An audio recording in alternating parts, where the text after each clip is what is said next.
Bonjour à tous, alors aujourd'hui je vais vous expliquer comment on fait pour remettre en condition, et surtout au niveau du processeur et de la pâte conductrice qui peut s'y trouver, comment remettre en condition un vieux système. Alors là on a un vieux système à base de Pentium 4, donc pour pouvoir récupérer ce truc-là, vu qu'il y a de la pâte conductrice qui est d'une qualité médiocre, complètement pourrie, et surtout quand on a enlevé le radiateur, surtout, on se retrouve avec de la pâte conductrice, surtout si on veut le changer, qui ne correspondra pas d'un côté et de l'autre. Donc il faut nettoyer tout ça et en mettre de la nouvelle. Alors comment faire ça? Comment enlever l'ancienne? Alors je vous montrerai pas encore comment faire pour remettre de la nouvelle dans celle-là, mais ça va venir un petit peu après. Alors pour l'enlever, alors il y a une technique très simple, hein. Alcool à 90, alors achetez de la 90, pas de la 70, parce que ça suffira pas. Et surtout, si la colle, enfin la colle, qu'est-ce que je raconte? Si la pâte conductrice colle comme pas possible, White Spirit, ça marche super bien le White Spirit pour ça. Alors donc le White Spirit, c'est tout con. Moi je vais faire ça avec du White Spirit, hein, parce que je connais déjà ce genre de pâte conductrice. Alors, tout simplement, on va imprégner un bâtonnet, voilà. Et ensuite, on va tout simplement frotter. Alors ça partira tout seul, surtout avec le White Spirit, ça partira sans avoir à appuyer ni quoi que ce soit. Et on devrait retrouver une surface assez brillante, ce qui veut dire que elle est... Enfin, en gros, il faut pouvoir lire ce qu'il y a marqué dessus. Donc, on enlève toute cette merde. Une fois qu'on a enlevé cette saloperie, on pourra enfin savoir ce que c'est comme processeur. Alors donc voilà, hein, je vous fais confiance pour la suite, c'est tout con, hein, on fout du White Spirit sur plusieurs bâtonnets s'il y en a besoin de plusieurs, et on décape, ne vous inquiétez pas, le White Spirit ne va pas attaquer vos composants, hein, faut pas exagérer non plus. Hein. Alors une fois que c'est bien nettoyé de ce côté, on nettoie de l'autre côté, alors même méthode, hein, s'il y en a vraiment une grosse quantité, on peut y aller avec du sopalin, un mouchoir, tout ce que vous voulez. Et on va donc décaper ça. Comme vous voyez, ça commence déjà à partir. Ça part vraiment très très bien. On se croirait dans une pub pour un nettoyant dont je veux pas faire de publicité. Alors, donc, hop, on décape tout ça. Alors, vous avez été victime d'un vendeur peu prévoyant ou peu... comment dire... assez peu précautionneux, et vous vous retrouvez avec ça. Vous voyez, toute une partie a été pliée, là. Ça, c'est ce qui m'est arrivé aujourd'hui même. Et donc, c'est donc pas difficile à déplier, on va prendre une pince. Déjà, ne vous faites pas avoir. Si ça vous est arrivé, c'est pas parce que vous pouvez le réparer vous-même que ça ne vaut pas le remboursement d'un envoi, parce que je suis désolé, ça c'est ridicule. Oh là là, regardez-moi ça, même le ventilateur, il est mal fixé, il va falloir que je revisse. Voilà. Alors donc un petit radiateur tout en cuivre, ça c'est très bien, ça permet de faire en sorte que ce soit bien ventilé, bien conditionné, j'allais dire, comme l'air conditionné. Donc voilà, donc bien rafraîchi, et il y a besoin de ça pour un Pentium 4, hein, je vous rassure. Quand c'est un Pentium 4, utiliser du cuivre et en utiliser une telle masse, c'est pas... Enfin, c'est pas juste pour déconner, hein, il y a vraiment besoin de ça. Bon, de nos jours, c'est pareil avec les processeurs avec 4 cœurs ou plus, hein. Oh, il manque une vis, c'est n'importe quoi, hein, ce vendeur de merde. Bon, alors, donc, va falloir que je redresse ça, mais là, on va aller voir une autre carte mère venant du même pack. Hop, regardez-moi ça. Alors, pourquoi j'ai acheté un vieux Pentium 4? Simplement parce que celui que j'ai est chez Paul, et donc... comme j'en avais besoin d'un pour une vidéo que je vous prépare pour un peu plus tard, eh bien j'en ai racheté un nouveau parce que ça m'amuse. Alors regardez-moi ces pattes. Alors je sais pas si vous voyez bien, mais je vais me rapprocher.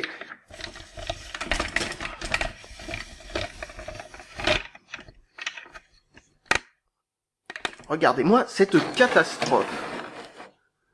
Tout a été plié. Comment voulez-vous que je branche la carte mère? Bon, je peux bien sûr dessouder les trucs et en mettre des nouveaux, mais encore une fois, mettez-vous à la place de quelqu'un qui sait pas faire ça. S'il reçoit une carte mère dans cet état, alors donc on peut les redresser, hein, si ça vous est arrivé.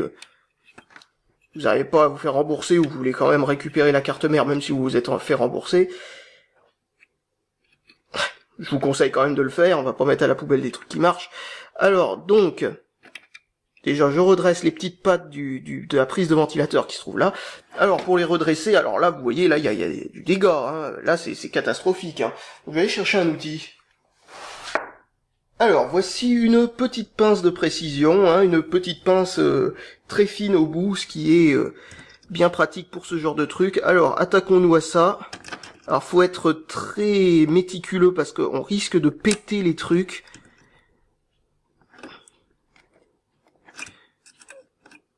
Y aller avec les doigts, ça marche aussi très très très bien, si on arrive à avoir une accroche. Comme là, maintenant j'en ai une. Pas les doigts trop gros pour y arriver. Alors, hop, on va redresser ça à peu près. Ah mais non, ce sont des pattes courbées.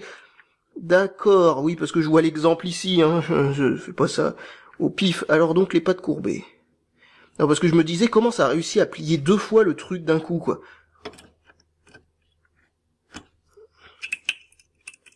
Oh là là, c'est une catastrophe. Comment un truc pareil a pu arriver, quoi? Non mais le gars, il a mis aucune mousse dans sa boîte, tu m'étonnes que ça arrive dans un tel état. Oh là là là, quelle catastrophe. Alors pour information, ça c'est l'endroit où on branche le voyant du disque dur. Là, ça doit être... ah non, je sais pas ce que c'est. Il y a marqué G-LED. ATX switch, je suppose que ça doit être le bouton power. Là, je sais pas de ce que c'est. Là, c'est le port reset qui est complètement tordu. Ensuite, là, c'est le buzzer, donc ça, on s'en fiche un petit peu. Et ça, c'est le voyant, hop, je suis hors caméra, le voyant power qui se trouve ici. Tout ça est complètement plié. Alors, surtout, un truc à faire, dépliez-les, même si vous vous en servez pas, au cas où que ça fasse un court-circuit. Bon, bien entendu, s'ils sont quand même pliés, ou si vous l'avez arraché, ou je ne sais quoi, au final, ça aura enlevé... Enfin, même s'ils sont pas dépliés, mais qui se touchent pas, il y a pas de problème. Mais s'il y en a qui se touchent, faites en sorte qu'ils ne se touchent plus.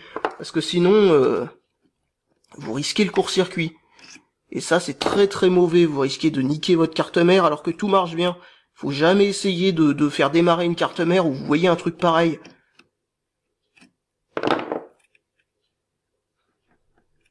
Parce que ça, c'est un coup à niquer la ligne des 3V3 et à bousiller votre processeur qui va avec, quoi. Et ça, c'est encore pire. Parce que autant une carte mère, surtout une bas de gamme, c'est pas difficile d'en trouver une autre, mais... Voilà. Alors, donc, on détord tout ça. Ensuite, si c'est pas totalement parfaitement détordu, c'est pas grave. Quand vous insérez la prise dedans, ça va se détordre tout seul. Enfin, ça va se détordre tout seul. Il faudra peut-être aider au premier branchement pour faire en sorte que la prise corresponde au bon trou. Voilà. Alors, comme je disais, hein, quand on y arrive avec les doigts, c'est encore mieux parce qu'on sait ce qu'on fait avec les doigts. On sait qu'on n'est pas en train de péter le truc, quoi. Surtout que ce genre de petits picots, là, ça a l'air de rien, mais c'est assez solide quand même. Donc, faut pas avoir peur de le détordre. C'est pas grave si on le pète de toute façon. On peut en ressouder un autre. Enfin, ça, c'est si on sait le ressouder. Si on sait pas le ressouder, bah, on peut faire ça. On peut trouver quelqu'un qui sait faire ça, je sais pas. Enfin, on peut se démerder. Donc voilà, et voilà. Là, on a tout détordu à peu près. Hein, c'est approximatif. Là, il nous reste une autre prise qui est complètement tordue. Ça doit être, je sais pas, un port USB en façade. Non, je sais pas du tout. C'est une prise qui est trop vague pour être certain de ce que c'est. Alors là, il n'y a plus rien de tordu, c'est bon. Elle est détordue, alors là, elle a bien morflé, maintenant c'est bon, ça fonctionne. On revient à l'autre carte mère. Même problème de ce côté-là. Tout est tordu. Voilà, ça c'est du grand classique. Assez facile à détordre, vu que c'est vraiment pas grand-chose, ça s'est juste décalé un tout petit peu. C'est pas enfoncé comme n'importe quoi comme l'autre. Voilà, normalement ça devrait être bon. Voilà. Bon, bien entendu, pensez aussi à dépoussiérer tout ça. C'est toujours très bien quand une carte mère a été dépoussiérée. Alors donc, qu'est-ce que j'ai d'autre à vous montrer dans le même style qui irait avec le thème? Ah oui, alors, ce truc-là, par exemple. Vous voyez cette espèce de machin, là? Aucun intérêt, ce truc. Ça sert à rien du tout. Vous pouvez donc le détordre, c'est pas compliqué, il suffit, voilà, là il est détordu, hein, il y a pas beaucoup plus à faire que ça, et quand vous le mettez, en fait, ça permet de faire masse avec le reste de la carcasse de l'ordinateur. Ça sert fichtrement à rien, si ça se casse, si vous n'arrivez pas à le détordre, s'il vous gêne parce qu'il est trop tordu et que vous n'arrivez pas à le détordre, arrachez ce machin, aucun intérêt, c'est juste de la merde, ça sert à rien, il y a certaines cartes mères qu'en ont, il y en a qu'en ont pas.